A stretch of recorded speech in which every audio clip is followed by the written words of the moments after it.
Welcome to Mac Stories Unwind, the show that's all about the picks.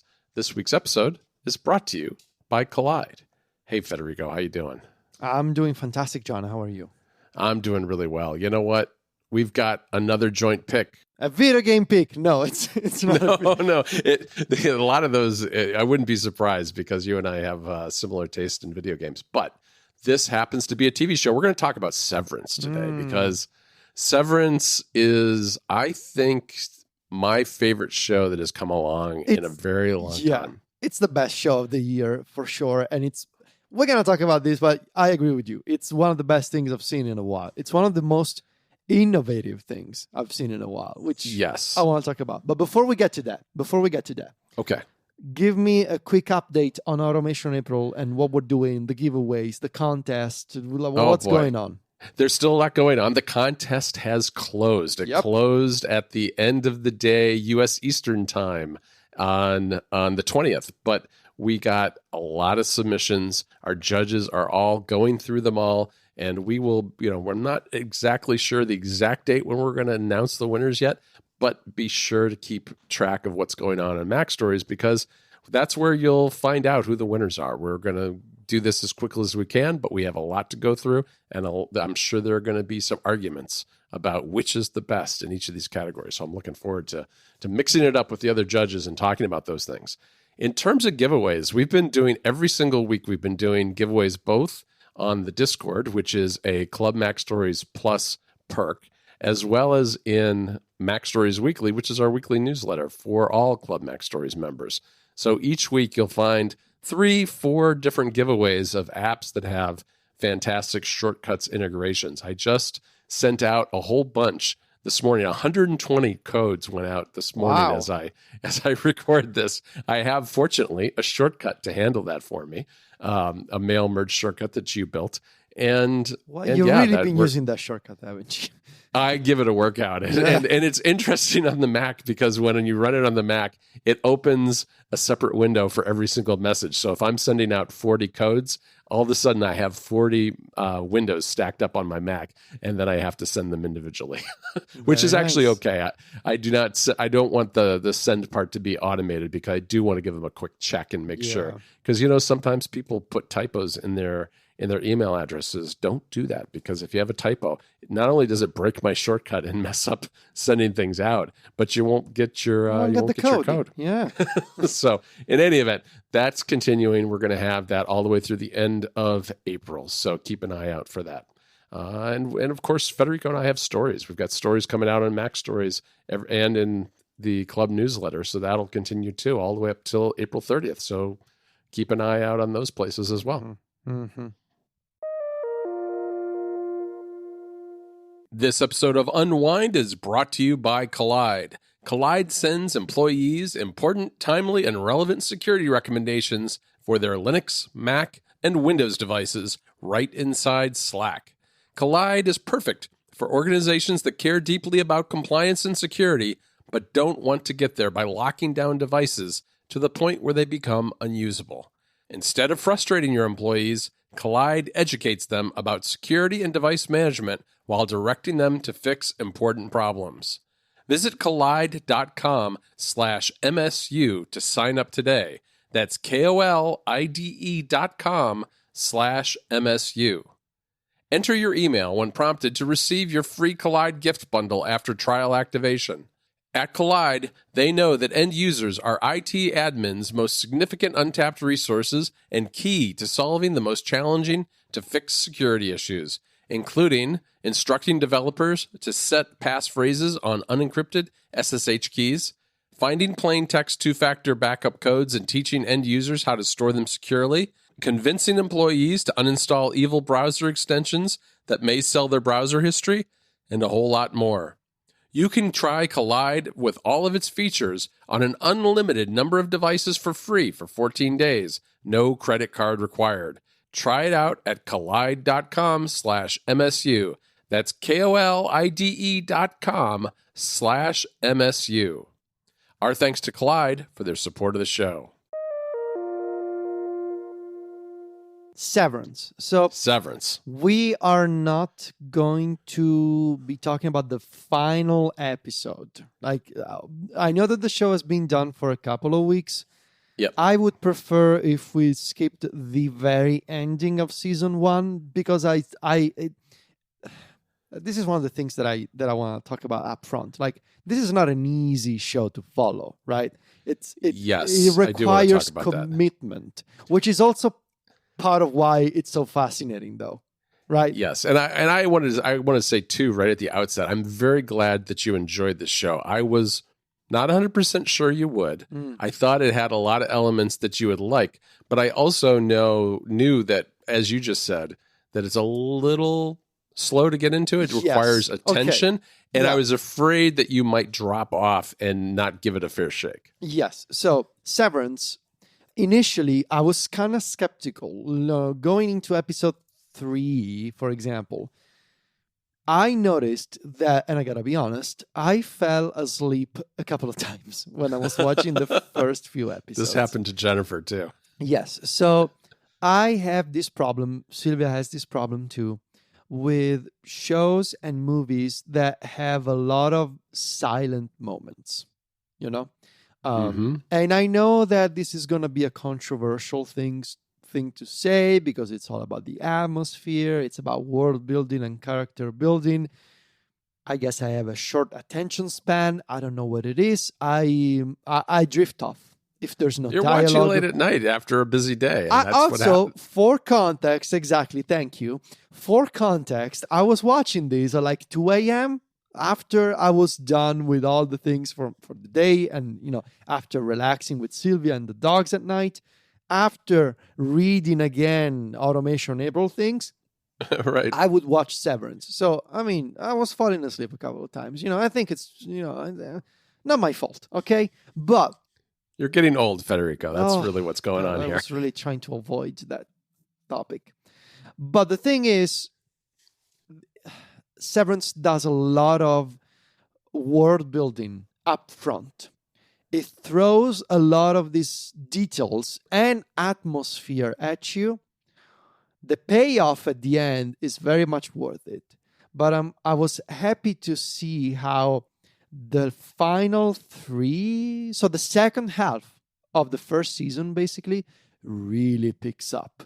And I didn't fall asleep anymore, John. Don't worry. So the second half of season 1, it really starts to unwrap all those details and picks up on most of the threads that were left in the first 3-4 episodes. So the payoff is really satisfying.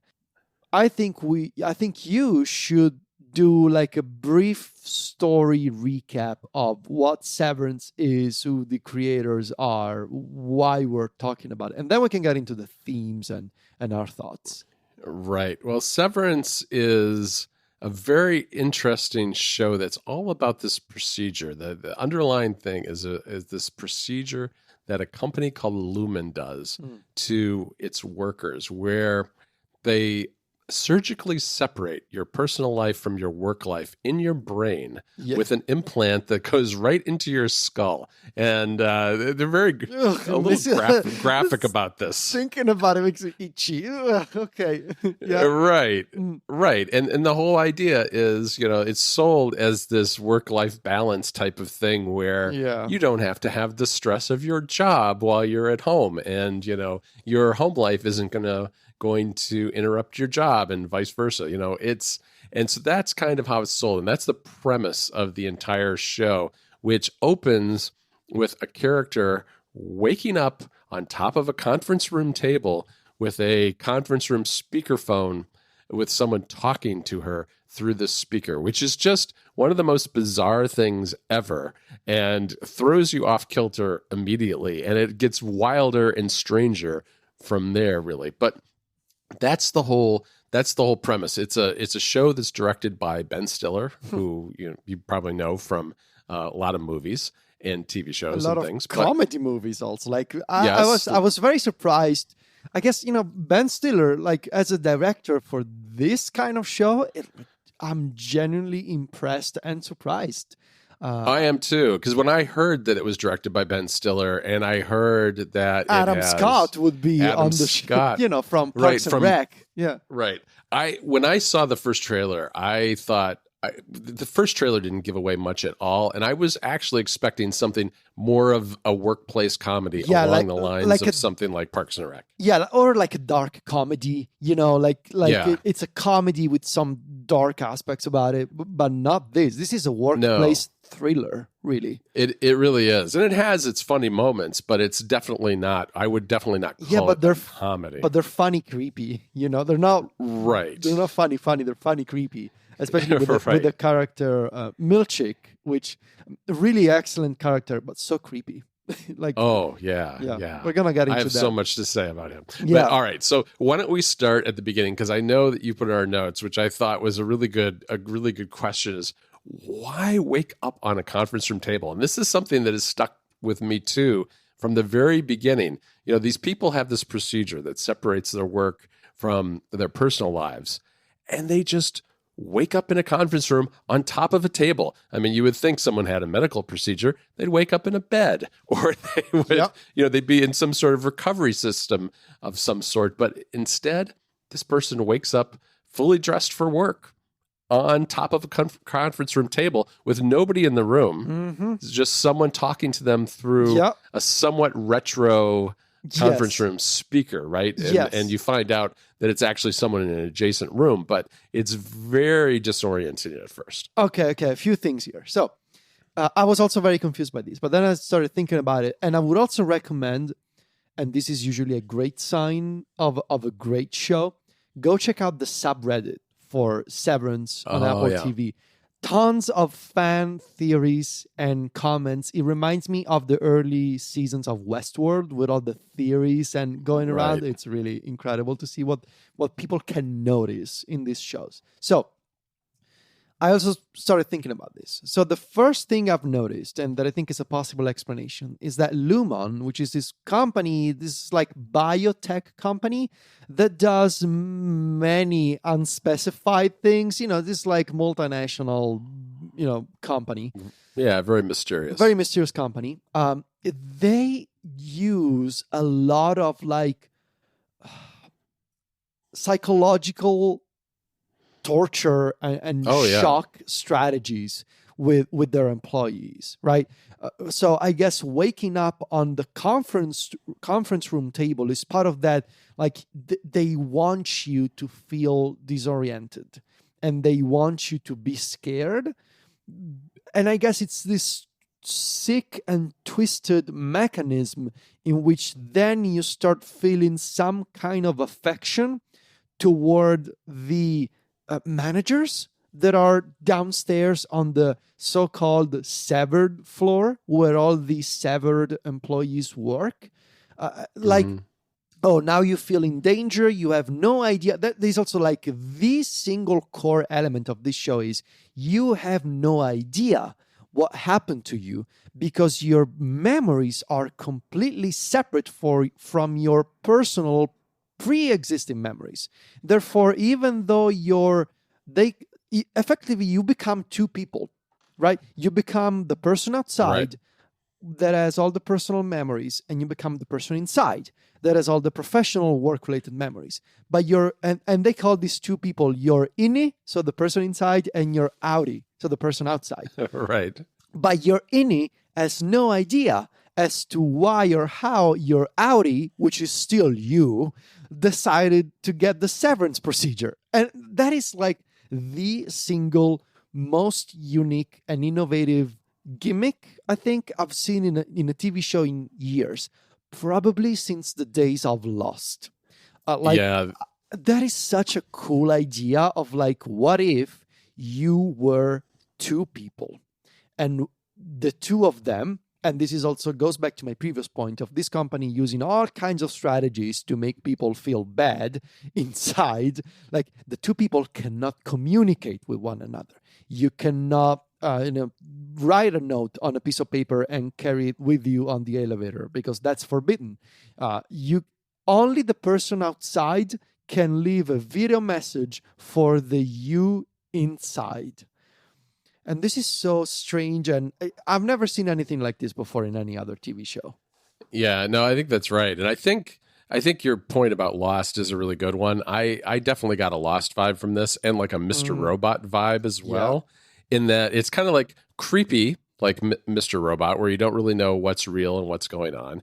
But like Lost, it has this odd mix between kind of an old-fashioned retro look combined with futuristic ideas, like separating your memories of your innie and your outie. Yeah. And I have thoughts about that too. So okay, well let's talk about that, because one of the things that really struck me is that this corporate headquarters is as much a character of the show as anything else, because it's this big great point. Yes. Right? It's this big, imposing building with lots of levels that stretch below ground. And it's set in, and I don't think they actually say where this is, but it's set in the wintertime where everything is gray and cold, and the building is dark on the outside and imposing, and very much like I got this feeling like it was like a Soviet era office building or something. You walk in and all the people are very small, and the building and the busts of the founder are very big. And then you descend into this building that's nothing but a labyrinth of hallways that are really well lit, but completely confusing and disoriented because everything looks the same and there's almost no furniture anywhere. It's like you don't have a sense for where you are ever. Yeah.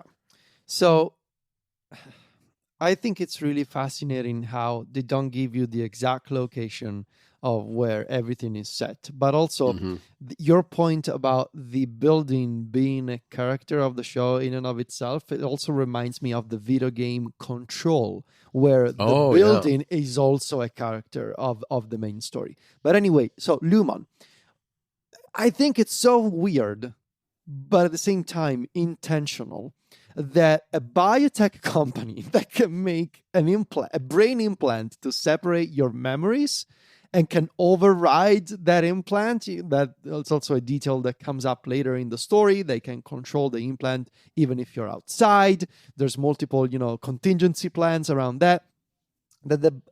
So you would assume a very modern and advanced and cutting-edge biotech company uses equipment from the 60s. Right, uses computers and terminals from the 60s, and I found this theory on Reddit that I think is really compelling and really fascinating. The theory being, so Lumon is it's a family-run business, and it's run by the Egan family, and it was started by this character in the late 1800s called Keir Egan, and this Keir guy is treated almost as a god, as a religious figure. Keir wrote the employee handbook.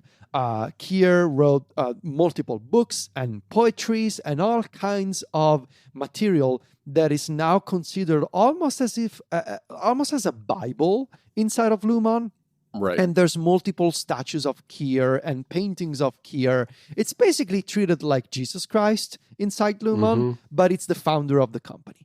And after Keir's passing, the company has always been in the hands of the Egan family, and multiple CEOs have controlled Lumon.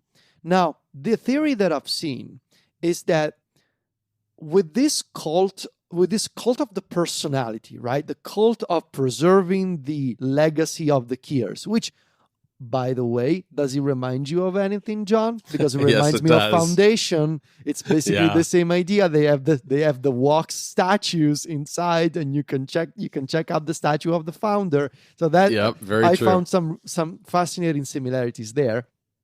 The theory is there's an assistant at Lumon that has an earpiece, and the assistant communicates with the board of directors of Lumon.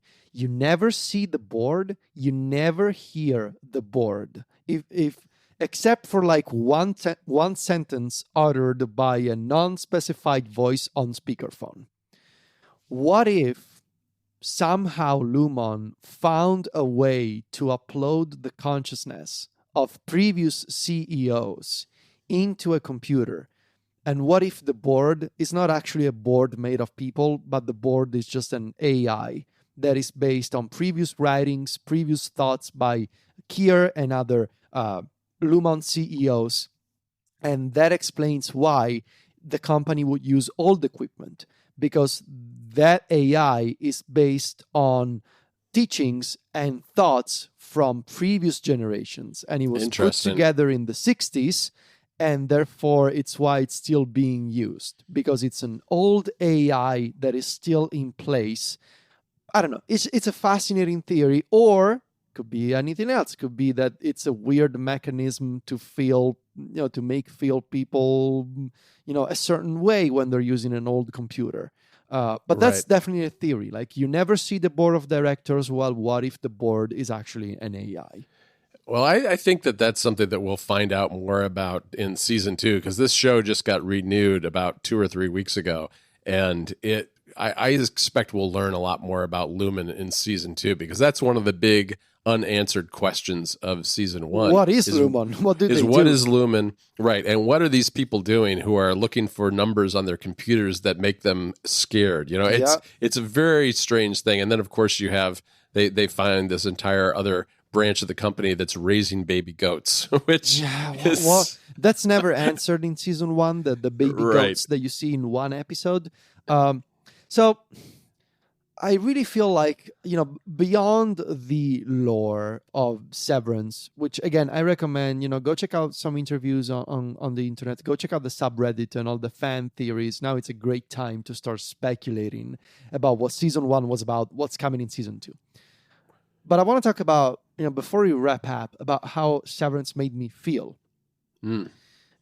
And really, the main idea of the show, it got me thinking a lot. Like, this idea of, what if it was possible, though? Like, what if that could be something that you could choose to get done to yourself? Like, what if you could actually choose to have an implant that allowed you to separate some, thoughts and memories from one another?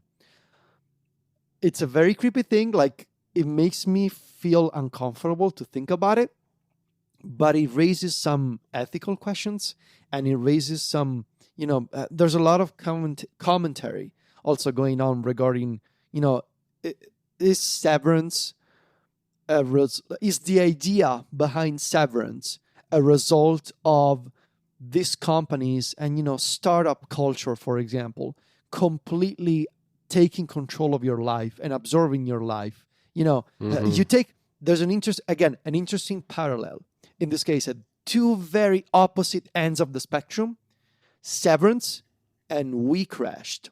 With WeWork, basically, We Crashed tells the story of these employees where their lives were effectively about WeWork.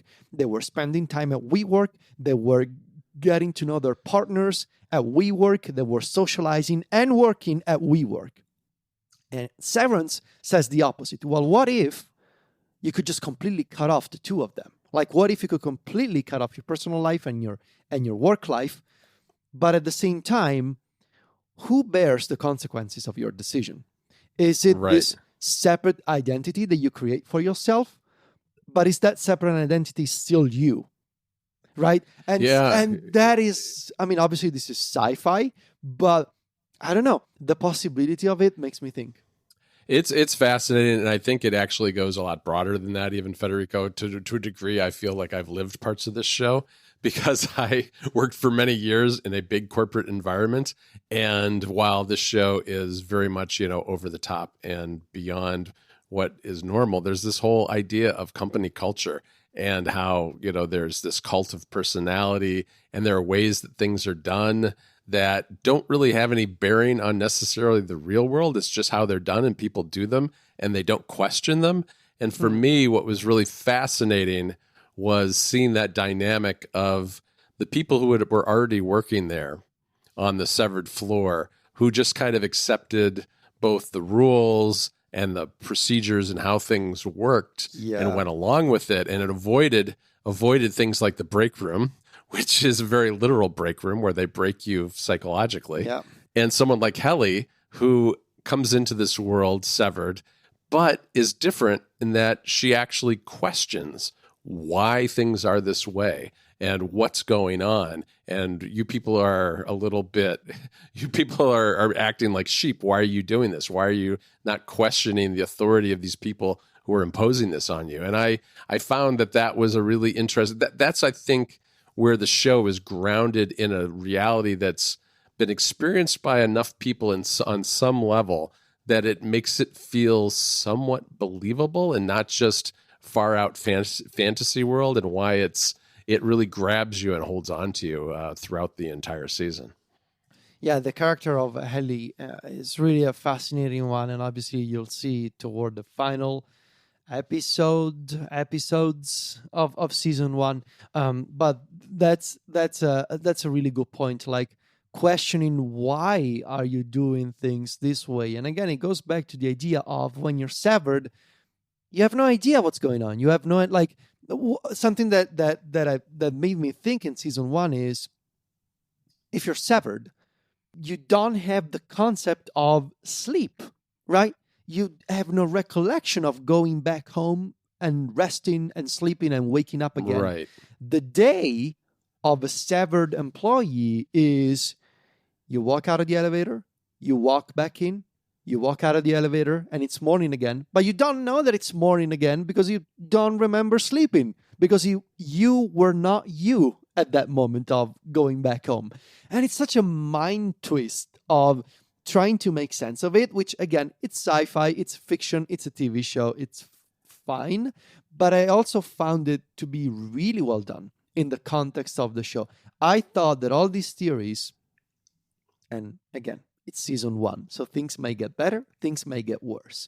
But so far, everything has been really thought out, and it was really consistent. Like, the rules that were established in season 1 for how Severance works, I thought in the context of it being fiction, it all made sense, right? Yep. And it's so weird, and you can see the metaphors, exactly as you mentioned, John. Like, I can relate to this because I work for a big company, and it's almost like they want your life to be about working at the company and accepting the rules of the company. And this is, of course, this has to be some kind of social commentary on that, right?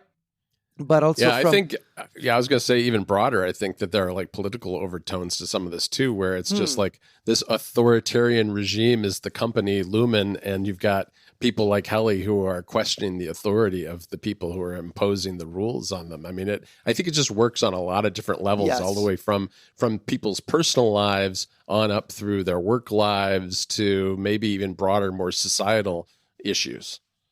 All right, Federico. Well, there's a lot more to talk about this show. I think I highly recommend it. I know you loved it too. If you want to hear me talk about it more, I was on Magic Rays of Light, which is the Screen Times podcast where I talked about this with Sigmund Judge. So you can check that episode out too if you want. You can find me and Federico over at macstories.net. I want to thank our sponsor, Collide, for this episode and for all of Automation April. Federico is on Twitter and Instagram, where he's at Viticci. That's VITICCI. And I'm at John Voorhees, JOHNVOORHWS.